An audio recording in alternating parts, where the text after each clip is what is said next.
Rapidamente, só compartilhando, contextualizando, né, alguns dados aqui da Águas de Joinville. A nossa empresa é uma empresa pública, certo? 100% pública, né? Os serviços de concessão de água e esgoto. Joinville tem uma população de aproximadamente 570 mil habitantes, 155 mil ligações, 225 mil economias, e nós temos 2 estações de tratamento de água, as quais tratam 2.200 litros por segundo, são 13 reservatórios, uma extensão de rede de 2.200 quilômetros, e nós possuímos 4 estações de tratamento de esgotos. Depois tem algumas outras também, mas são de loteamento, com a cobertura de 39%, e todo o esgoto coletado é tratado.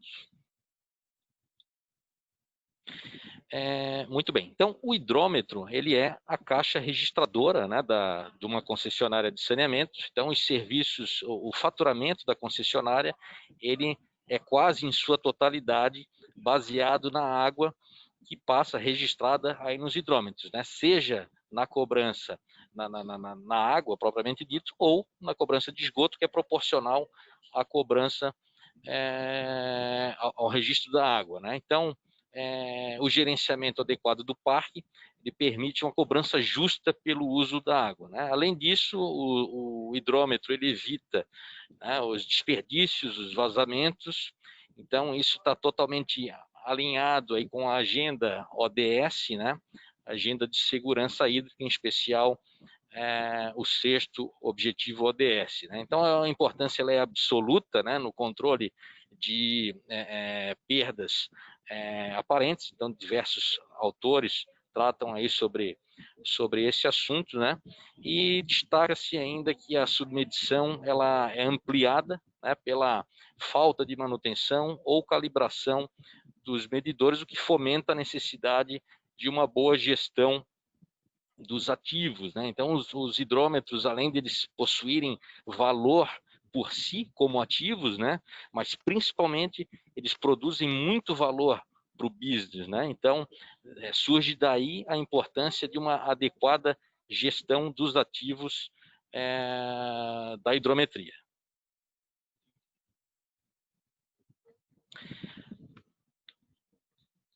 Bom, o nosso esse autor aí de difícil pronúncia, né? Ele aborda esse tema do gerenciamento de ativos no parque de hidrometria, né? Então, segundo ele, né, o fato dos medidores eles registrarem volumes para o pleno funcionamento, fornecimento da água, né, como um elemento social, né, que garante aí a gestão da demanda, da segurança hídrica, e como commodity econômico, sustentando o faturamento da concessionária. Então, os hidrômetros passam a ser simplesmente, né, os ativos mais importantes das redes de distribuição no mundo. Então, é claro que esse autor ele é um entusiasta da área, assim como eu, né? Então, compartilhamos aí a mesma paixão por hidrômetros. Não o conheço, mas gostaria de conhecer. Mas embora ele possa ter forçado um pouquinho a barra aí nesse contexto, mas a relevância do tema ela é inegável, ok? Então, como é que a gente conduz aí a nossa estratégia de gerenciamento dos ativos do parque de hidrometria aqui na Águas de Joinville? Inicialmente, a gente procede com um inventário frequente do parque de medidores, né, identificando as oportunidades de recuperação de receita. Depois, mais para frente, eu vou detalhar cada uma delas, tá? Aqui é em linhas gerais, né? Então, inventário frequente. Segundo ponto, estabelecimento de especificações de compras, né, termos de referência com critérios rígidos de aceite de amostra e lotes. Então, a gente trabalha com 95% de índice de desempenho metrológico para os hidrômetros taquimétricos, 98% para os ultrassônicos e 99% para os volumétricos. Utilizamos os hidrômetros volumétricos em larga escala, né, já como padrão de ligação, E aí a gente tem a instalação também dos retentores de partícula, né, para evitar perda de peças por sólidos presentes na rede. É um dos poucos problemas que existe ao utilizar o volumétrico, né, ele pode travar com presença de sólidos. Então a gente utiliza o retentor de partículas, que nada mais é do que um filtro, né? Utilizamos hidrômetros ultrassônicos para os grandes consumidores. Utilizamos também ferramentas de IoT focada nos grandes consumidores, né? Então a gente consegue obter o consumo horário desses consumidores. A padronização do cavalete, né? Tanto para grandes consumidores normais, a gente tem isso também como prática. Temos um programa de manutenção, né, com substituições corretivas, preventivas, preditivas. Então, cerca de 20% do nosso parque ele é substituído ao ano. Fazemos aferições, estudos em tecnologias, estudos de performance de medidores e do parque de medidores no nosso laboratório de hidrometria, né, o Lab Hidro. Procedemos também com a manutenção do IDM do parque por grupo de faturamento e por setor de abastecimento ou distrito de medição e controle.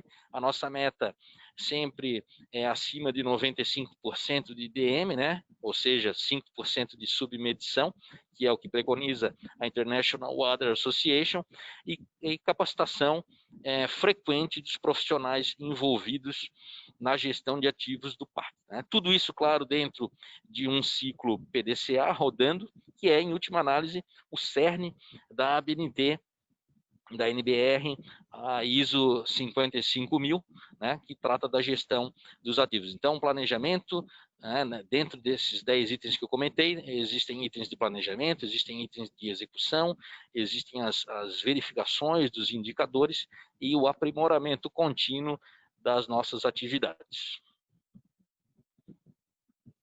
Eu estou falando aqui, mas não tem nenhum retorno, não sei se vocês estão me escutando bem ou posso dar sequência. Por favor, a gente está a escutar muito bem e estamos a deliciar-nos com as suas com você está falando. Escuto bem. Ótimo. Então, no que se refere ao inventário do parque de medidores, certo? A gente tem que ter aí essa boa prática, né? E é uma prática que a gente recomenda a todas as concessionárias, né?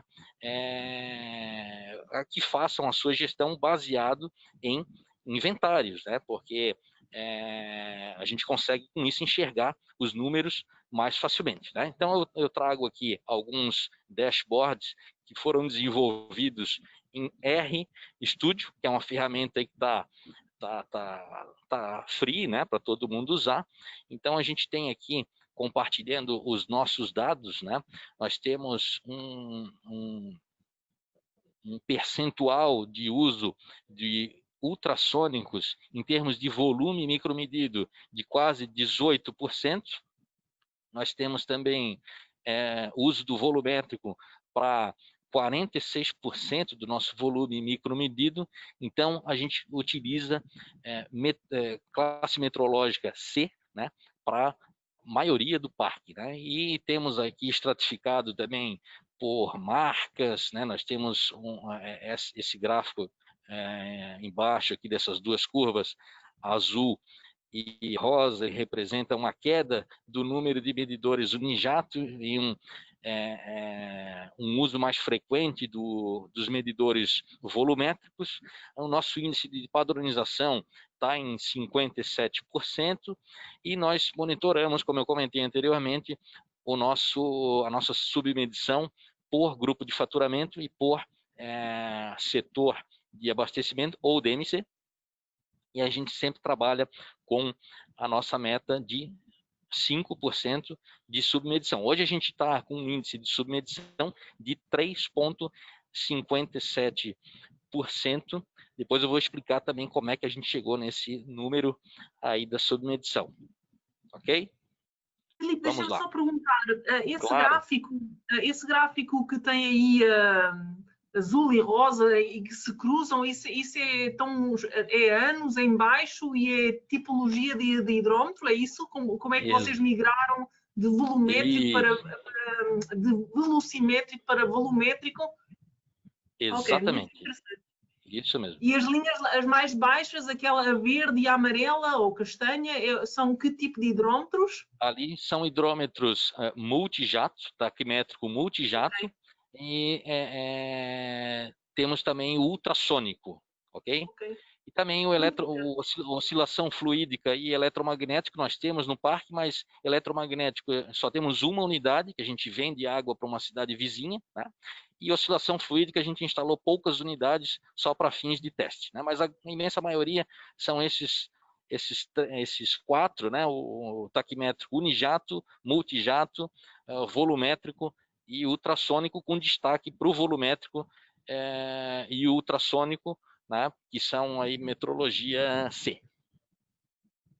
Muito legal essa a política da companhia estar num espaço de 4, 5 anos mudar o seu parque. Muito legal isso.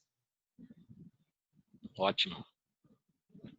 Então, além disso, né, a gente, como eu comentei anteriormente, ter uma boa especificação, né, para fazer boas compras é muito importante para a gestão de ativos, né? E não só a especificação, mas também um processo de compra muito bem estruturado, muito bem definido, né? E principalmente a gente destaca aqui com inspeções de recebimento, né? Então é uma prática bastante comum na indústria, mas muitas vezes pouco explorada no segmento do saneamento, né? E pela nossa experiência aqui, faz toda a diferença a gente proceder com inspeções de recebimento na parte de licitação e também ao receber esses lotes, né? Então, para as empresas que não têm essa prática, a gente recomenda fortemente, né? Então, a gente cita aqui a NBR 5426, né? Que são planos de amostragem, procedimentos de inspeção por atributos, e também os ensaios de índice de desempenho metrológico, que são tratados na 15538 de 2014, que inclusive está passando por uma revisão atualmente, né? A gente também faz parte do grupo de trabalho que está revisando aí essa normativa, e a gente entende que essa etapa de inspeção ela é fundamental. Cerca dos tipos de hidrômetro, prometo que eu não vou entrar aqui em detalhes técnicos, né? Mas é importante também só destacar que na gestão de ativos isso requer um entendimento técnico, né? E observância também aos princípios da engenharia econômica, né? Então, resumidamente, né, os hidrômetros volumétricos e ultrassônicos são classe metrológica C, o ultrassônico ele não vai perder performance, porque ele não tem partes móveis, né? O hidrômetro volumétrico ele perde performance, mas perde muito pouco em relação aos hidrômetros taquimétricos, e o unijato em relação ao multijato ele vai medir um pouco melhor, mais em baixas vazões. No entanto, como o multijato ele tem um equilíbrio maior, né, por essa característica de entrada de multijatos, ele fica mais equilibrado, então ele perde, ele desgasta menos com o tempo do que o hidrômetro unijato. Uma outra questão relacionada à tecnologia, né, que a gente entende que não é mais um luxo, né, é o uso das ferramentas de IoT, né? Então, compartilhando o nosso índice atual, hoje a gente conta com 17% do nosso volume micromedido, telemedido de hora em hora. Então, seriam aqui os hidrômetros conectados a devices, né, que vão fazer a transmissão da leitura, e aí vão passar, por sua vez, aqui por repetidores, e vão chegar finalmente nos concentradores de dados, e essa leitura vai ser apresentada aqui, vai para o servidor e vai ser apresentada aqui num portal. Então, independente aqui da rede, né, se é LoRa, se é Sigfox, NB-IoT ou mesmo protocolos proprietários, né? O pessoal discute muito sobre esse tema, mas a gente entende que o importante é que se tenha ferramentas nesse contexto, né? E, repetindo, a gente acredita que hoje não é mais um luxo, e sim uma necessidade, né? Todo o dimensionamento dos grandes consumidores nossos, aqui a gente tem 100% do parque de grandes consumidores utilizando ultrassônicos e telemedidos de hora em hora. Então, é uma prática bastante aconselhável aí para as concessionárias de saneamento.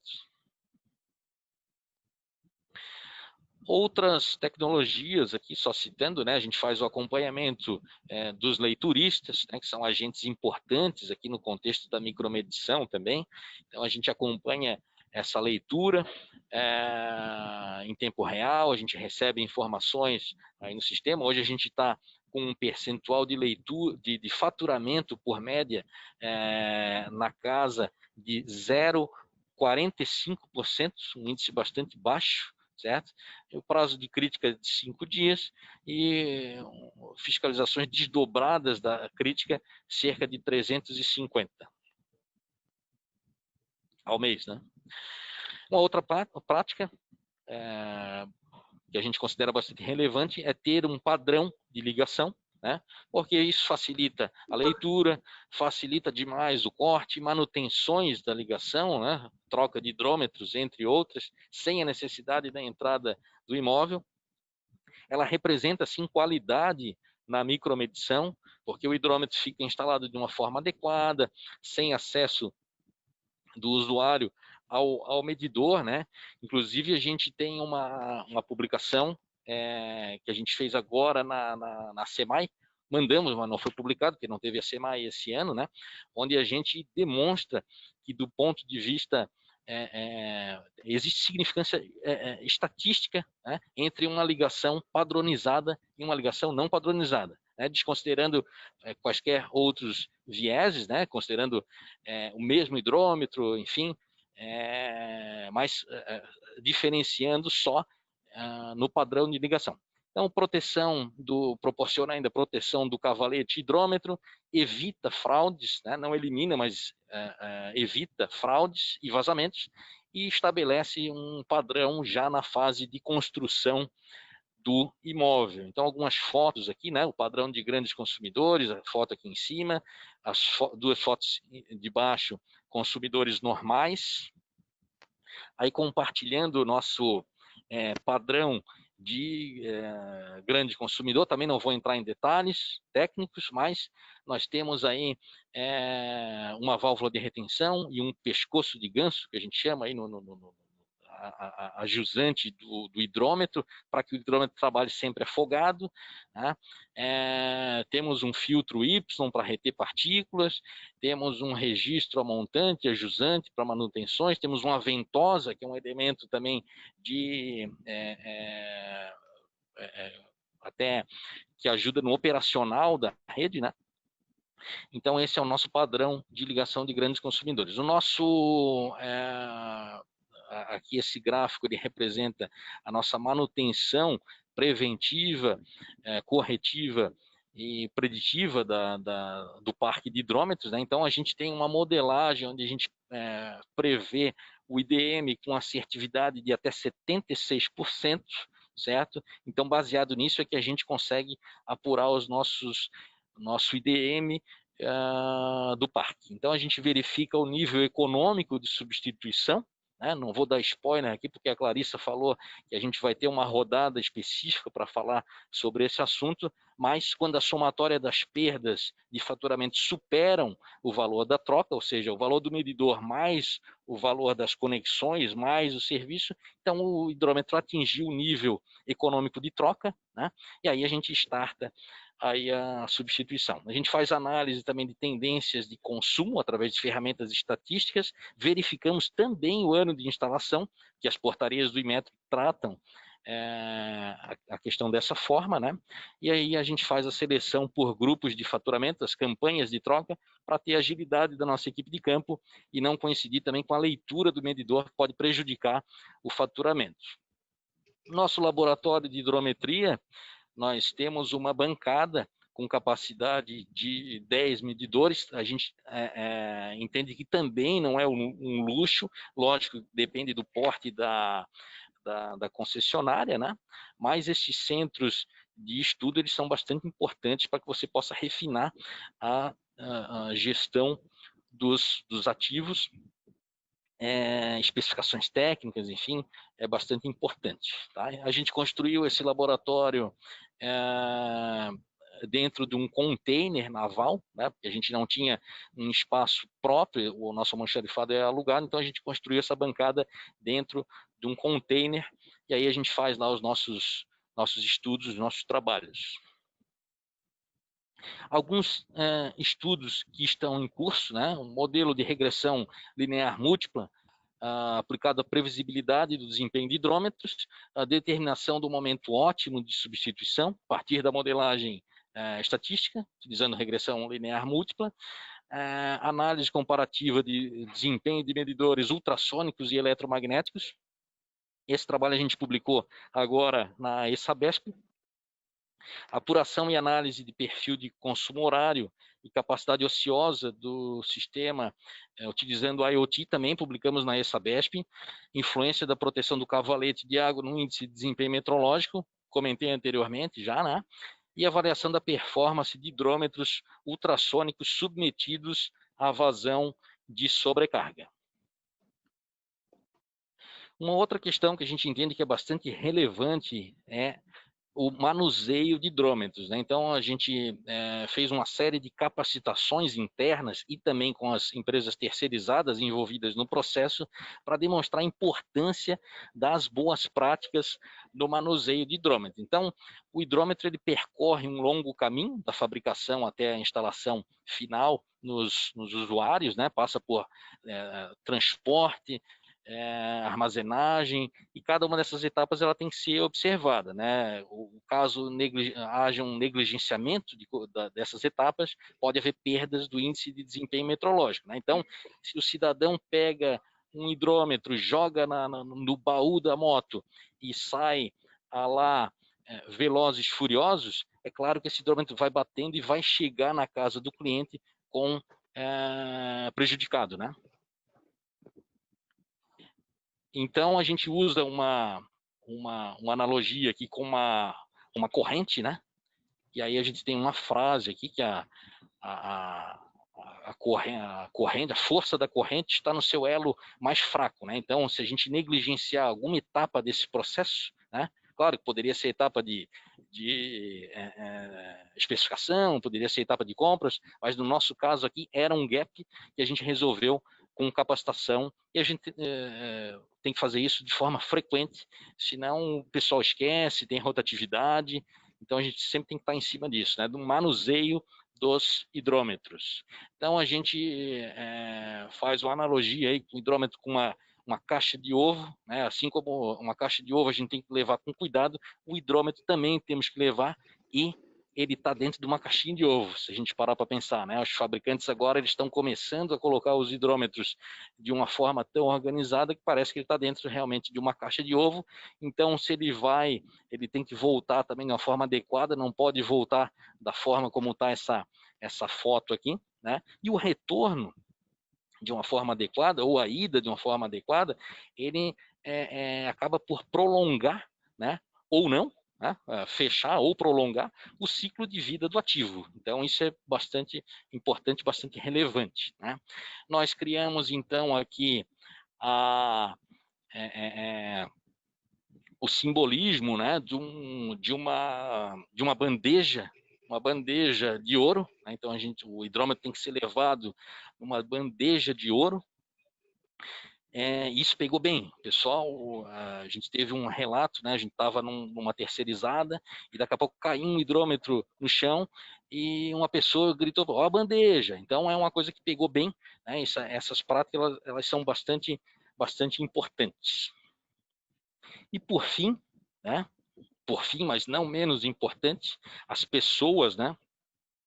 não só o pessoal, né, do ar-condicionado, mas também os leituristas, a equipe de manutenção de campo, a equipe de laboratório, né? Então, precisa ser trabalhado, né, e valorizado, né, também, né, o conhecimento, as competências técnicas, as competências individuais, a questão da motivação, né, o trabalho em time. Isso tem absoluta influência nos resultados, né? Claro que a questão da tecnologia e processos, como a gente tratou anteriormente, elas são importantes. No entanto, o engajamento da força de trabalho é essencial para a adequada gestão dos ativos, né? E com isso a gente fecha, certo? Eu fecho aqui com a frase do Deming: o que não é medido não é gerenciado. A gente agradece a oportunidade, está aqui os meus contatos e ficamos à disposição do Proesa. Ok? Obrigado.